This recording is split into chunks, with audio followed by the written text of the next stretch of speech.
Good day everyone! Welcome to my channel. This is Hot Sports Balita. Para sa balitang sports, LA Lakers nanganganib sa pagkawala ni Anthony Davis.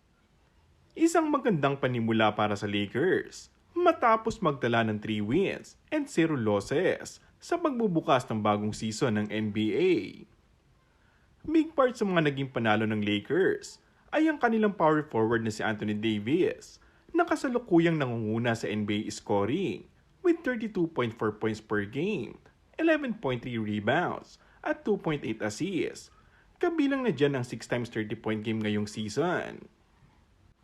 Ngunit neto lamang linggo, kung saan nagharap ang koponan ng Lakers at Toronto Raptors, ay namilipit sa sakit si Davis ng matamaan sa mukha matapos ang tangkaing supalpalin ang dunk attempt ni Toronto center, Jacob Powell.